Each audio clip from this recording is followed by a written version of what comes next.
You're someone who has won massive majorities since, I believe, 2010, and you kept increasing your majority in your seat. I believe it was a Labour seat for 13 years until you swung And it. the council is my seat's coterminous with the North West Leicestershire District Council. The Labour Party had control of that for, well, I think since its inception in 1983, I think. So yeah, we took myself and a group of friends, mostly small business people in the area.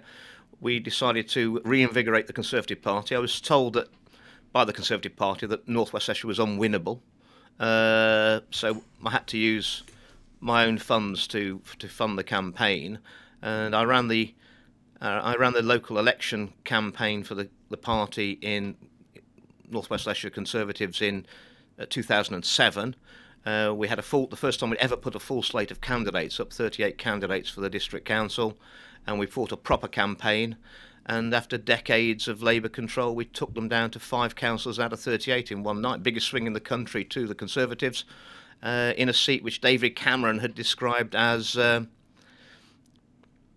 unwinnable, Yeah. And was quite derogatory about my seat. I think he thought I was some parachuted in candidate, and not that it actually was my home. But of course, I was selected as the Conservative candidate in 2006 by an open primary. So it was the local people who decided who they wanted as their Conservative candidate. So that was, you know, that was quite good, I think. But we in the 2010 election, we turned 4,500 Labour to 7,500 Conservative, 12% swing. That was the second biggest swing in the 2010 elections. It went up in 2015 at the end of the coalition government and the fixed-term parliament to 11,200 majority.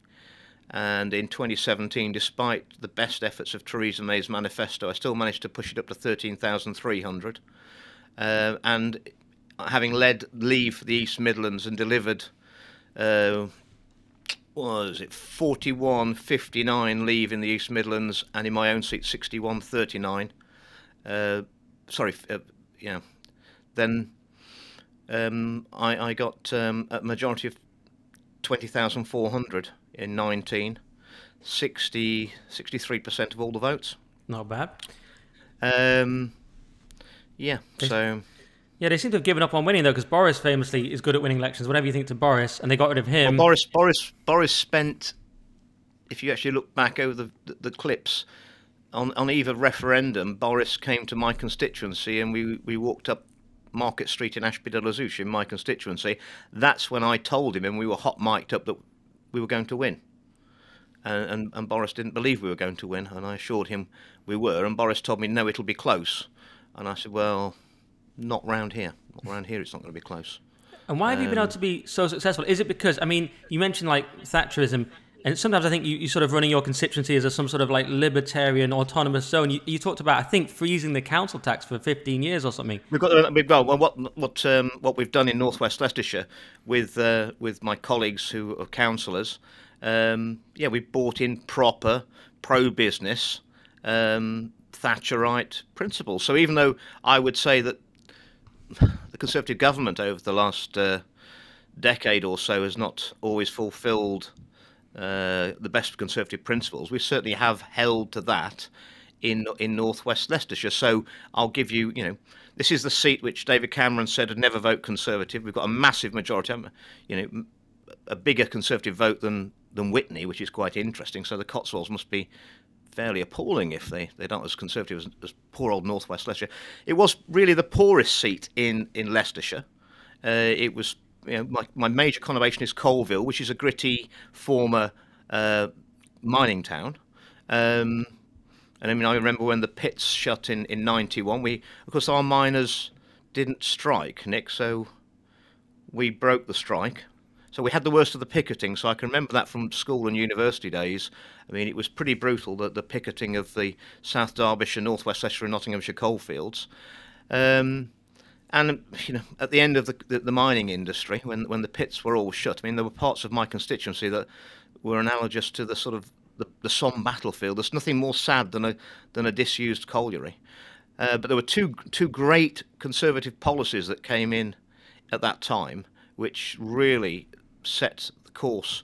And the first one was the building of the M42, which is a major sort of east-west communication link, which runs through northwest Leicestershire like a spine, and lots of junctions, so it's useful. And the other thing was that on top of the old coal mines and the slag heaps and the reclaimed land from the open cast, we had the new national forest was centred on northwest Leicestershire. It goes into South Derbyshire and Charnwood next door, but probably about 6 million trees were planted. Well, they're about 35. Some of those are 35 years old now, and they're looking very, very good. So we've got about 23% tree cover now in northwest Leicestershire. So it's a beautiful place to live. And what I said was, when I got elected, was that I wanted to make northwest Leicestershire a better place to live, to work, or to visit. And as you said, we've never put council tax up since the Conservatives took control in 2007. That's according to the Library and the House of Commons, that's the longest council tax freeze in UK history. So 15 years of council tax freeze. And how have we been able to do that without cutting services is that we've been efficient, but we've built new houses, good quality new houses. You know, the building beautiful policy that the government have adopted.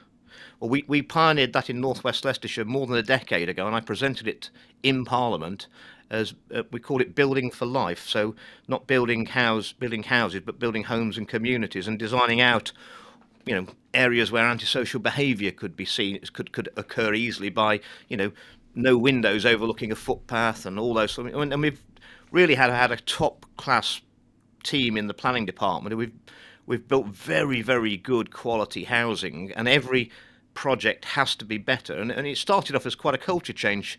I mean, the developers were putting plans in for around Colville, and they'd get refused on aesthetic basis, and they'd say, well, it's only Colville. And I said, well, that's the problem. It's not. We want good quality housing, and we stuck to our guns, and we've created an arms race of improvement, which now the government have now rebranded and called it, you know, Building Beautiful. Well, we've actually been doing that for 10 years, and it's much easier to get applications through when the public might not want the extra housing next to them, but what they do know is that it will be an asset to the built environment, not some eyesore. Yeah. I mean, housing is a long-term asset. It's not just for the people who buy the houses, it's for future generations, and it's worth investing a little more in the design so that that's an appreciating asset, not something that's going to turn into a sink estate. And we just don't build. We've built about 50 new council houses. They are superb. We've got all our council housing. I think we had about 4,500 council houses. We had the worst council housing in the country when we took over in 2007. It was 70% non-compliant with the Decent Homes Standard. That was the Labour Council for decades. I got some money out of the government, and the council put the rest in. We now got the best council housing in the country. Every house is up to the Decent Homes Standard.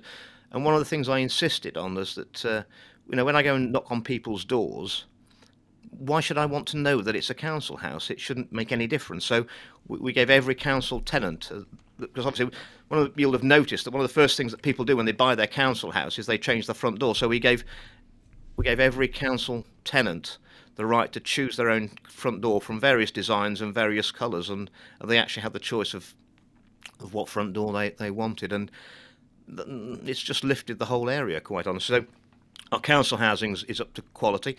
We've become very pro-business. My seat is the centre of population of the UK, and it's the furthest from the CNA direction. We've got East Midlands Airport.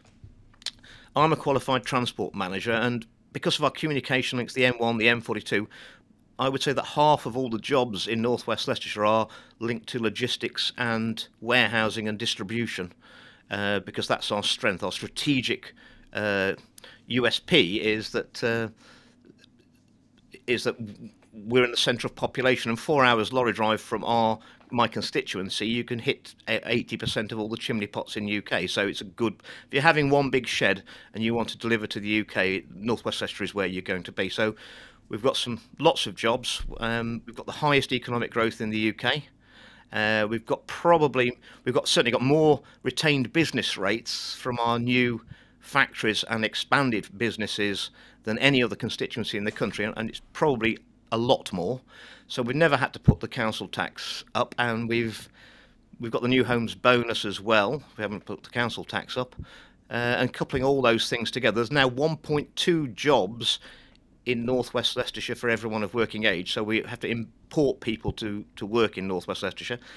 We've currently got the 10th largest structure in Europe being built in northwest Leicestershire, which is Land Rover Jaguar's World Spares Hub. That's about another 2,500 jobs. That's not live yet. And when that goes live, that's going to generate about 60,000 a week of business rates.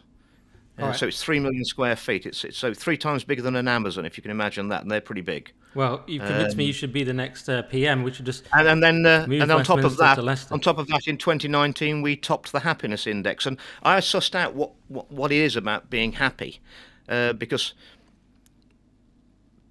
while I've been the MP, we've moved North West Leicestershire from arguably the poorest and Colville, the most deprived town in Leicestershire, to we're the only part of Leicester, Leicestershire and Rutland now with above average UK salaries. We've built enough houses that our house prices are still 20% less than UK average. Well, I mean, that's the sweet spot. So someone can get a job which is reasonably well paid. I mean, their partner can get a job that's reasonably well paid. They can afford to buy a house locally, and they can go out on a Saturday, pay the bills, have a holiday. And quite honestly, Nick, that's what most people want to be happy. I don't think they're asking too much. And in North West Leicestershire, working with my councillors, we've delivered that. And I'm immensely proud that every time I go around my constituency, the houses look nicer, the gardens are better kept, there's nicer cars on the drive, and it's a great place to live. I mean, it's just the quality of life is improving, and it's not all down to me. My constituents are really hard working, salt of the earth people, but it wouldn't have happened without me.